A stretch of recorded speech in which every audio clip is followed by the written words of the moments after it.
Road to Paris. Today I have an extremely special guest, Olav Aleksander Bu. It's not very often that we have athletes that are famous. They do things in races that make a name for themselves, but it's actually rare that a coach actually has that status, that world-class status where everybody's looking at the coach, what the coach is doing. And the top of that list is this gentleman that I have on the podcast today. He is one of the most innovative coaches ever to come across any sport, but especially the sport of triathlon. As you know, we've all heard about the Norwegian method that was, dominating the news, along with his two great athletes, Gustav+Iden, Kristian+Blummenfelt, back during the 2019 and onward through COVID. And so we keep monitoring what you guys are doing because it's been so interesting. So welcome. I'm glad to have you here today.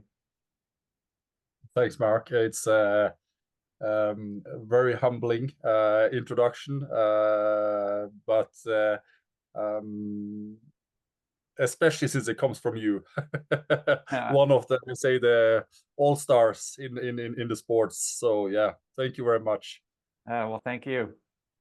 Just to kind of recap for those of you who maybe have amnesia, back in 2019, Gustav+Iden pitched up in Nice at the Ironman 70.3 World Championship, walked away.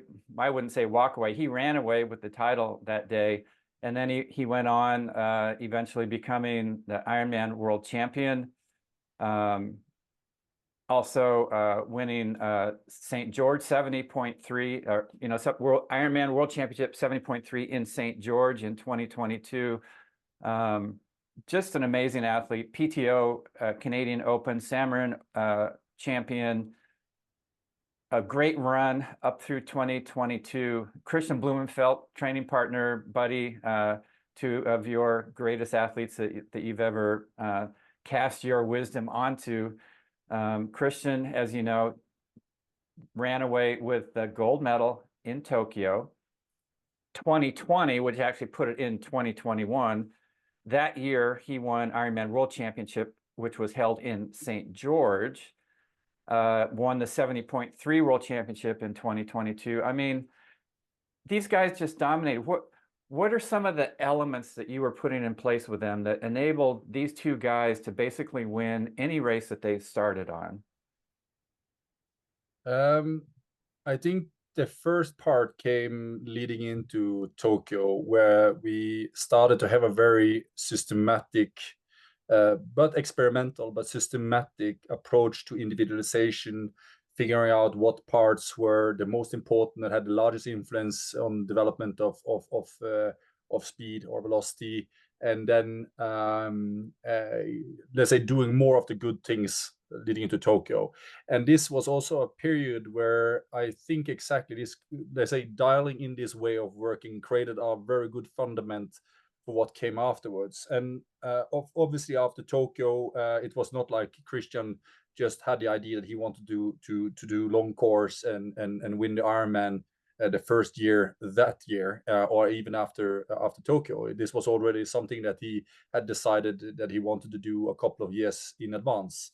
So again, with this very, let's say, systematic or a methodological approach to it, of course, the first thing we started with was breaking down, okay, what is the performance required in order, first, of course, the record at Cozumel, but which was a little bit the arena where we could test a little bit where we were, and to really gauge his performance. And then, of course, make the necessary fine-tuning leading into St. George and onwards.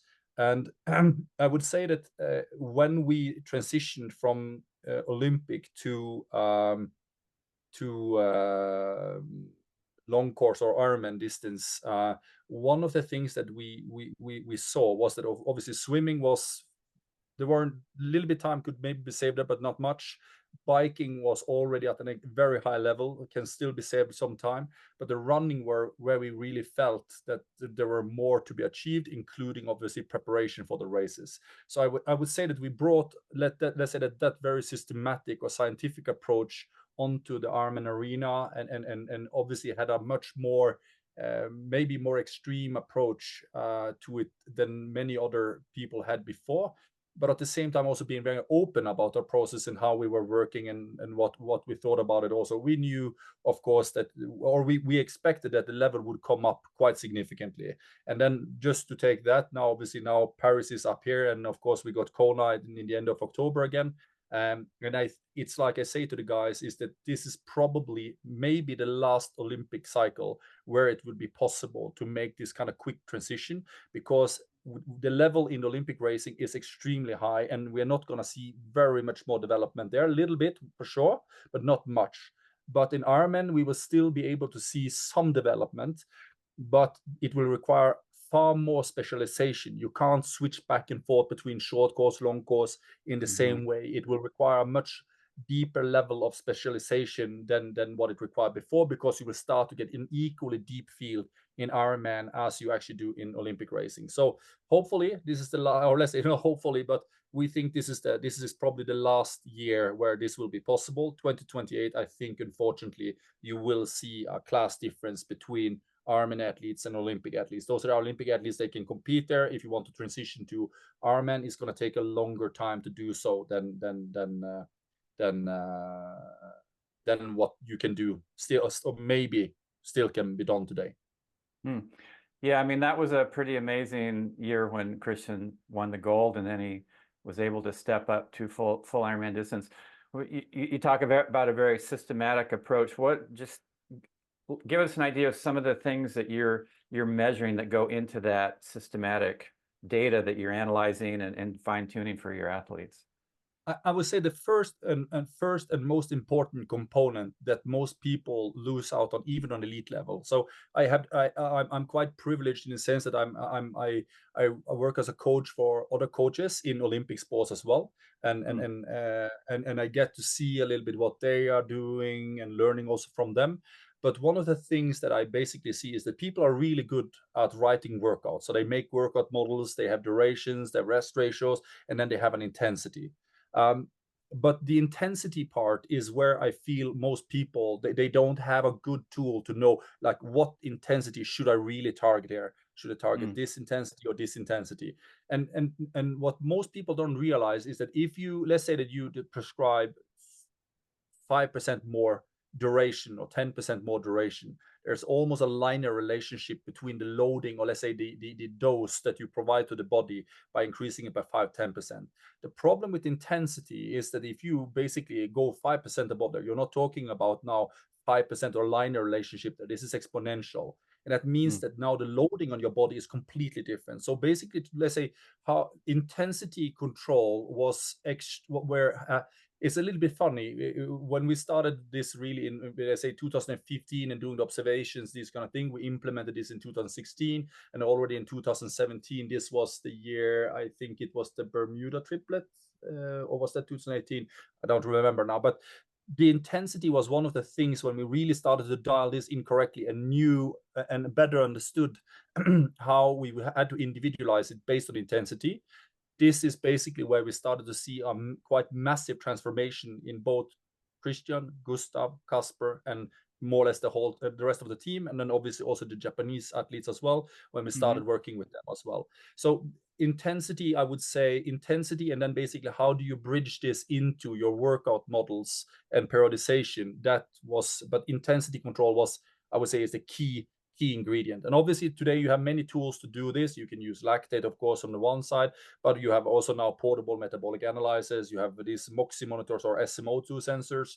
And heart rate I already mentioned, but of course you have so many great tools today that you can let's say use to get a fairly good picture of where are the most to be gained with an athlete. And the athletes are very different, and you don't have to look far. You just look at Kristian and Gustav and look how different they are in build. Kristian, large thighs like a speed skater, and then you get tricked by his upper. But if you look at his arms and other things here, he actually doesn't have so much muscles here. But if you look at Gustav, broad shoulders, typically V-shaped, large latissimus, and then basically if you look at his legs, his thighs and the legs, they are quite skinny. So two athletes that are looking very, very different, but still, who's going to win on race day? It's like when we were at Kona, Mark, and you asked me, I couldn't say. I actually don't know. I don't know who's going to win the race. So this comes back again to individualization, and the two main ingredients there, obviously, with those is of duration, which is, let's say, where you have a stopwatch is dead spot on, like you are always on your watch more or less, but intensity is the gray area where it's harder to bring. So I would say that if I were to say where is it's easy to think that we but that's so basic. Well, maybe it is basic, but getting it right, that's the first and last thing you have to make sure that continues to be done accurately, and then comes the rest of the details. Yeah, I think that's kind of the holy grail of the sport. How hard can you go before all of a sudden it's not only diminished return, but there's a fall off? I mean, people can probably think of it. It's sort of like you think how you think about wind resistance as you get faster and faster. At whatever 20 kilometers an hour, you can go a lot faster, but all of a sudden when you get up to 30, 40, 50, that curve goes way up and you just can't go any faster because of the wind resistance. Kind of like that with the intensity, I would say, right? Exactly. Yes, exactly. Yeah. It was so interesting, 2022 when Gustav won Kona, and you could see that Kristian was a little bit frustrated because he wants to win Kona as well. He was the defending champ in 2021. But just that those two, when they lined up at that point in time, clearly you were getting that intensity measurement correct. And I think people, if there's any takeaway, any of you who are listening out there and you are thinking about your training, think about that. Where's that point where some is good, even 5% beyond that good can turn you in the other direction. Maybe that sort of chink in the armor showed up just a little bit after that when we went to St. George, and Kristian crushed, had an amazing race. He didn't even look like he was really pushed, even though he saved it to the end to pull away on the run and made it look very dramatic, and it was cool to see him have that redemption kind of. But Gustav had a DNF. Was that sort of a part where Gustav was kind of like, okay, maybe I went a little bit too far on that intensity? Whoops, you froze there. Yeah, now I'm back. Okay. It might be Font-Romeu is not Yeah. let's say the center of the world, especially when it comes to internet. So we are taking just what is left over from the rest of France when we can get it. Yeah. So I don't know if you got that question. So Gustav wins in Kona, and then he and Kristian go to St. George Ironman 70.3 World Champs. Kristian crushes, completely dominating, completely within his control. Gustav drops out, doesn't finish. Was that sort of a switching point where all of a sudden you're starting to see maybe there was a little bit too much intensity or too much racing, or what were you seeing in that? To be honest, I think that was our most relaxed race. I think we all agreed after Kona that now we would bring it down, and what it became in St. George, it became in St. George. So maybe you could say that the lack of, let's say, intensity control and dosage control was maybe could be a factor into it. It could be a factor into it, but I have to say it's a little bit hard to say because it was exactly a period where like we had pushed it, like we pushed all the way into the Olympics, and we just continued that push all the way through Florida, Cozumel, St. George, sub 7, and then I would say Kona, with all of course with the PTO races and a short course race in between there as well. Oh, not to forget the World Championship in Edmonton. But it was just a continuous push all the time there, and I can say that I think we all needed some kind, trying to get whatever rest we could do, because this was also the transition also back into Olympic racing again. So I would say that was probably the period where we had the least control on whatever happened there for everybody. Yeah, sometimes you just got to do stuff and see what happens. Exactly. Let's Yeah, so let's go just, after all of that period, then clearly we're in the Olympic window, and both Gustav and Kristian are saying we want to go to the Olympics. Gustav obviously hoping to win a medal, Kristian hoping to defend his gold. How hard has it been to go from really focused long distance back into that short distance racing? I think first of all, it was a little bit like madness. Like, why on earth would we go back and like when like these two guys? I think they have like 7 world titles, uh, the records, and of course the I say the Olympic gold and World Championship gold. Both actually the final, but also actually for the championship overall. And it's like there are many times I've been thinking afterwards, like, what were we thinking when we decided to go back? But again, like, triathlon was the place we wanted to stay and move on into, and we needed some kind of new goal. And of course the natural thing would be to stay in Ironman and continue to race there. But for me, I can say that I think if we had to continue, or if we were to continue in Ironman, I would probably switch sports, simply because I'm not the guy that likes to, like, when you build, I like to build things. I like to build things, innovate things, and bring it up to a certain level. And then when things are, let's say, the business is just going, is basic routine and everything like this, then I get easily bored. I need something to challenge my mind on.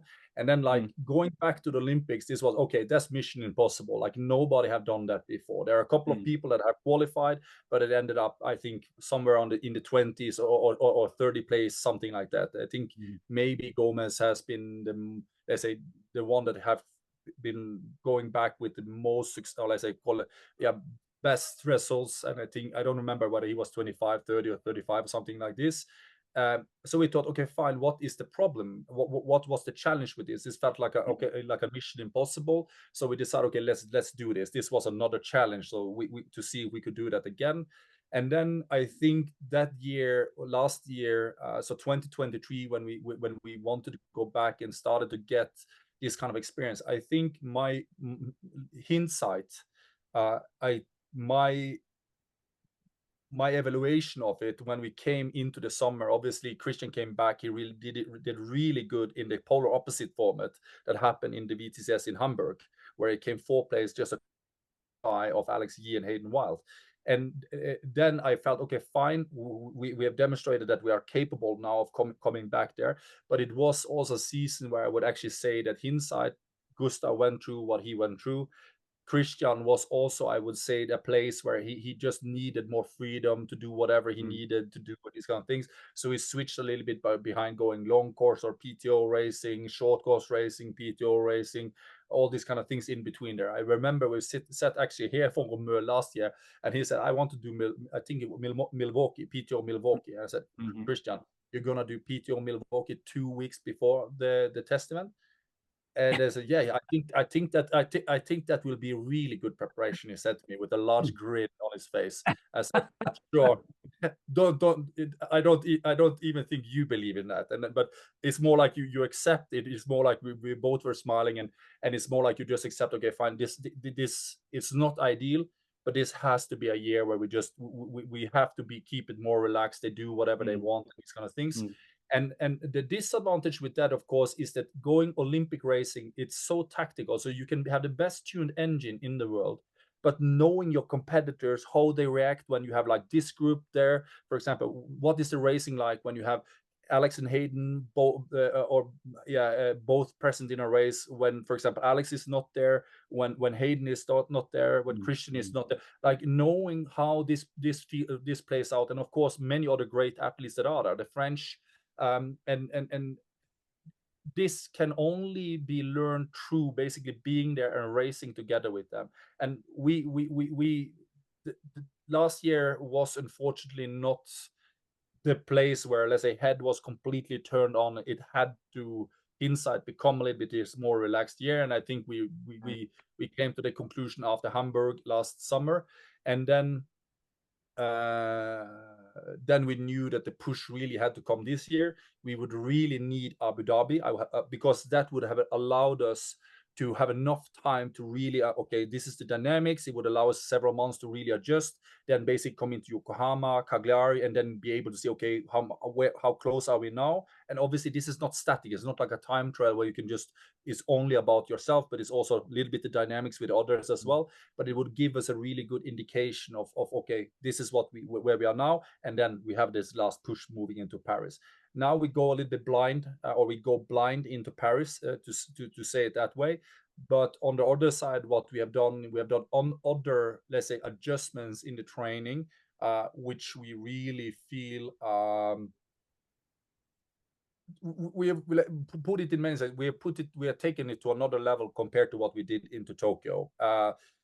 Because again, this is like, triathlon is a place where I feel very often that we are continuously, let's say, pushing boundaries of figuring out what really is sustainable, like what is really possible, like in terms of training, both duration, intensity, not only in a single session, but actually over time as well.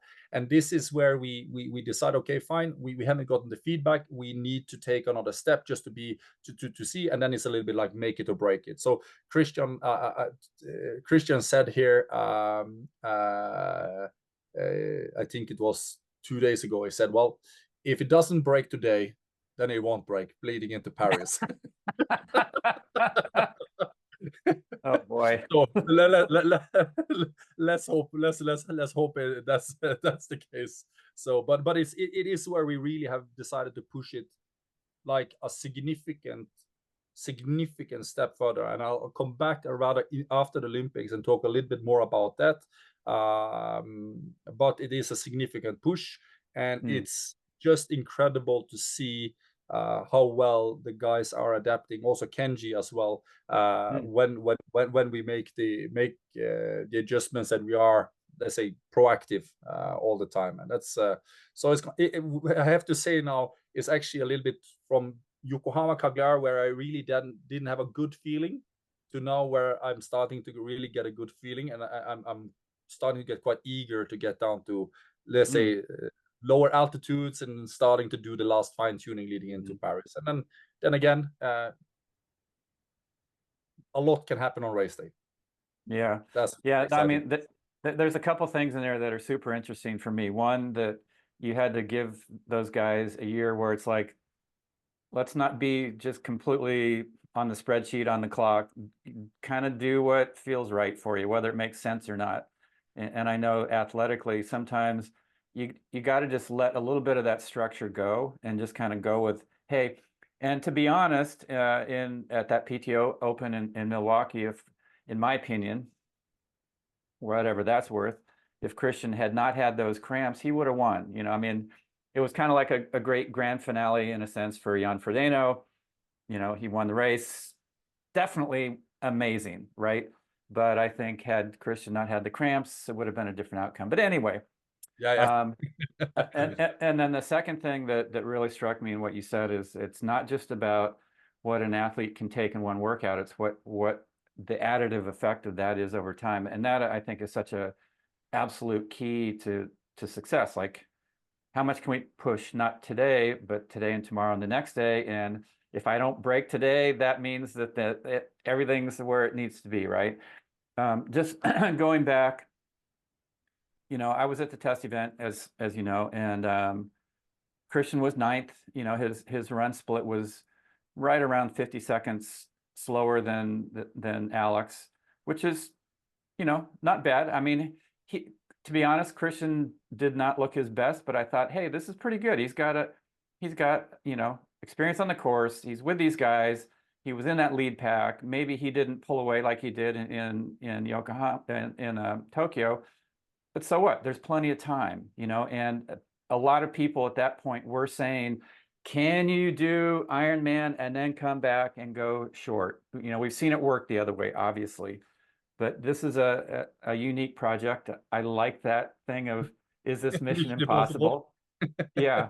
But it still looks like, at this point, looking at Yokohama, Cagliari, that the run has still been something that he's needed to work on. How's that going? I think that's where we made, that's where we've done the largest adjustments.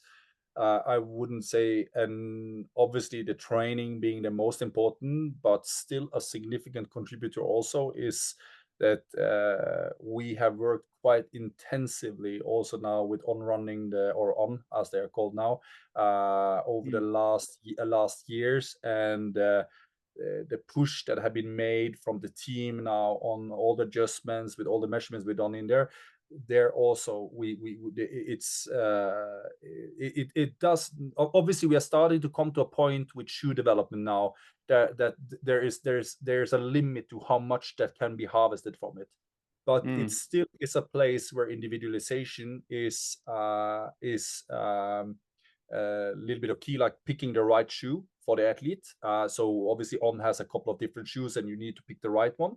But obviously this development has been to a large extent also been driven in a very tight collaboration between the key people in On and ourselves Mm. to fine tune this. And that has, I have to say also that it sounds a little bit like advertising, but I can say that is it makes a significant difference to the performance.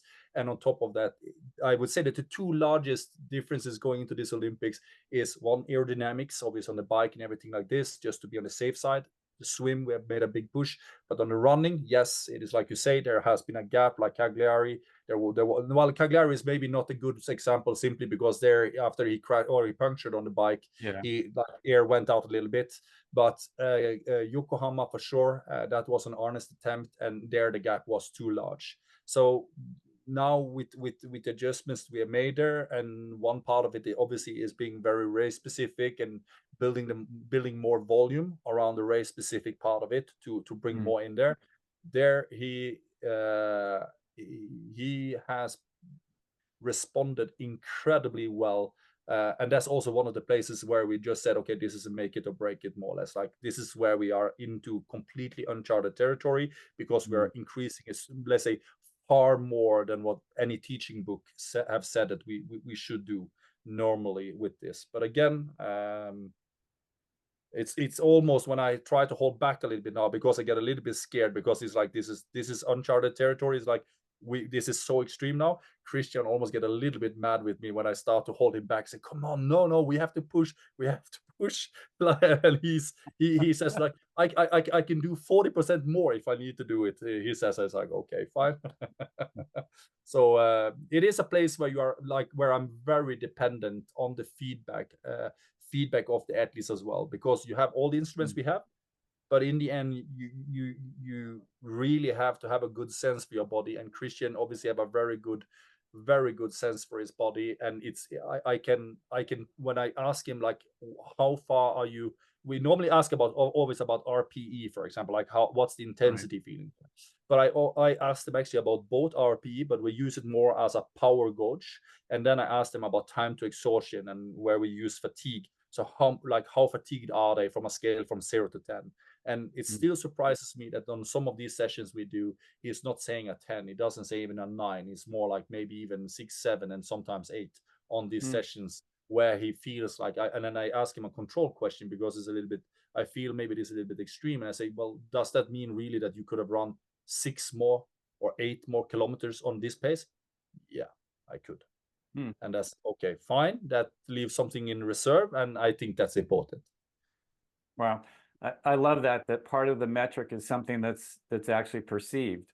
And that is so important, right? I mean, we can measure so many things, but the body is such an amazing, complicated thing. And part of it is actually what's even going on in your mind. And you can't measure that. Like, how can I measure, am I happy today? I don't know, my Garmin's not telling me, that kind of a thing. But, Yeah, maybe in 1 or 2 years, because but I feel that's also one of the places where they will just gonna fail even more. It's like when you wake up in the morning, you feel, I slept really well today, and see what the heck, sleep score -5, like what?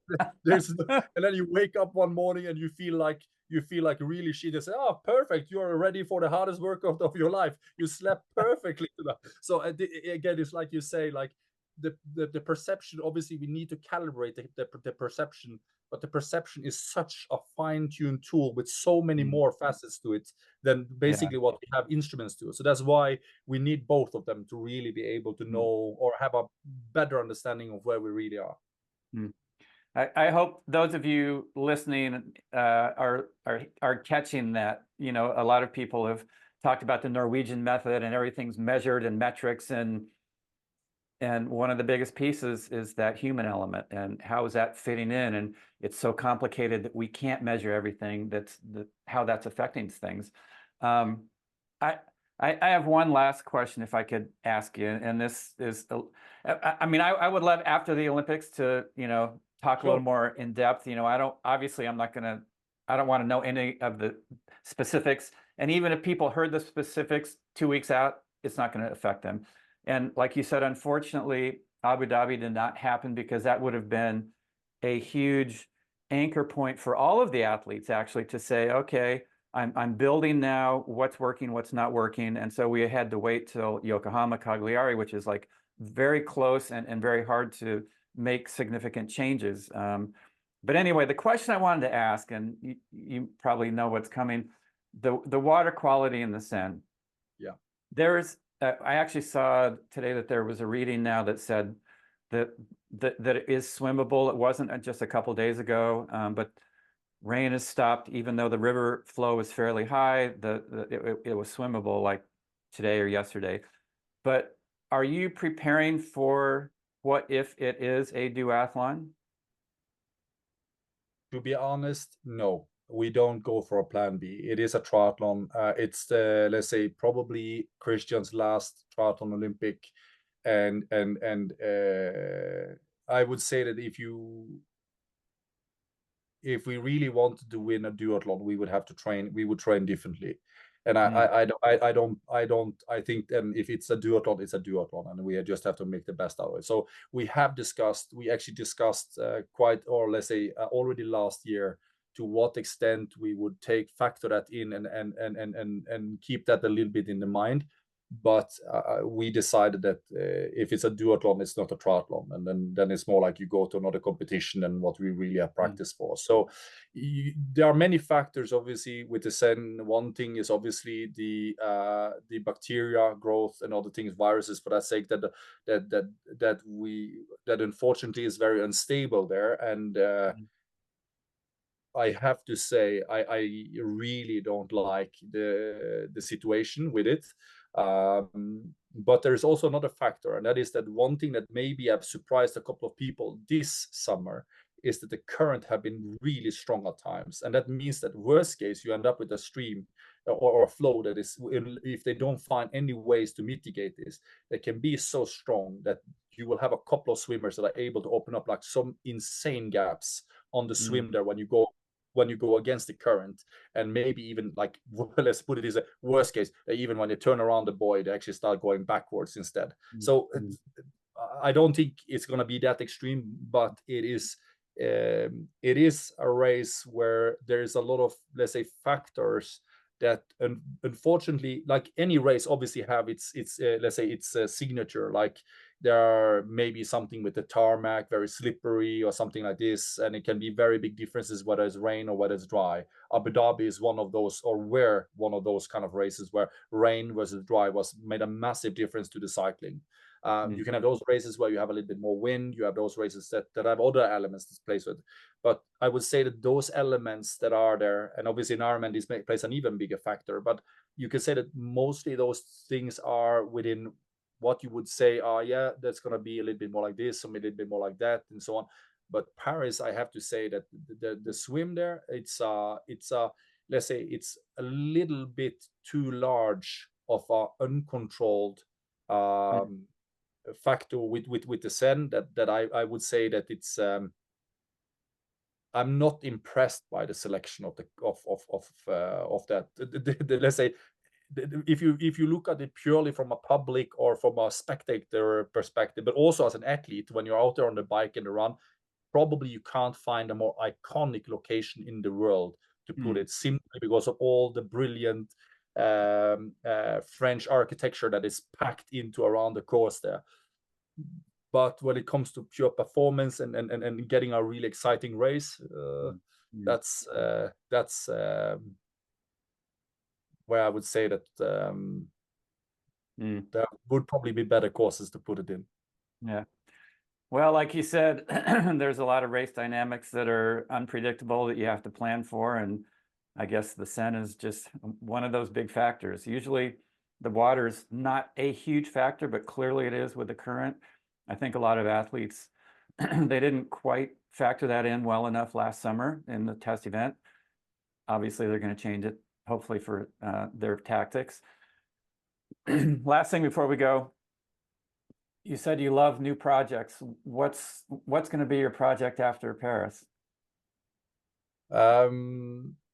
So Gustav obviously have unfinished business in the triathlon world. So I will continue to work with him there. We'll see. Kristian, there has been some rumors that he might be considering to change sports after this year. So obviously Olympics and then Kona, but then let's say 2025, considering other sports or cycling to be specific. One thing I can say for sure, there are rumors out there that are not true. There has been no contract signed, so this is more where we are in dialogue with a couple of people, and then we'll just have to see a little bit where it takes us. And then there are a couple of other projects as well, but yeah, we are working on AI and these kind of things that you do as well. This is a very interesting space that obviously going to evolve moving forward, but I said now I've given myself a 7 year to get my wife. I was sitting down here and we were discussing, okay, what's the time horizon now? And now I said, okay, 7 more years. Obviously I'm going to taper off a little bit, but 7 more years of push. Why 7 years? Simply because I'm 43 now. I think a couple of days. Actually, in the 13th of July, I become 43. Then there's 7 years until I'm turned 50, and I say, okay, when I'm 50, then basically that's the span I give myself now within let's say this kind of dedication to sports, and then we have to see. But there might be little bit more cycling for Kristian, and then Gustav has some unfinished business that he wants to deal with, and we'll see. I will be able to be more precise a little bit later this year. Yeah, of course. Hey, well, that's super exciting. Yeah, my window, I'm going a little longer than you. I'm going to be 70 in 2028, so I'm going to go through LA Olympics, and then I think it's like, okay, enough said and done. Olav Aleksander Bu, we're excited to see Kristian race in Paris. We're excited to see Gustav continue his comeback. And if Kristian wins, you're very humble. You said you're working on the shoes and there's some dramatic changes, but if he wins, I'm not going to give it to the shoes. I'm going to give it all to your guidance and how you guys have worked together as a team for so many years, and really helped elevate, I think, coaching in the sport, expectations from that coach-athlete relationship, and that's such a great thing. I'm super excited to be there in Paris. Good luck with the final little bits that he's putting in place. Enjoy Font-Romeu with the altitude, and we'll see you down at sea level shortly. Thank you, Mark. I look forward to seeing you there again. All right. Road to Paris, everybody. I hope you enjoyed that one. We'll see you at the Olympics.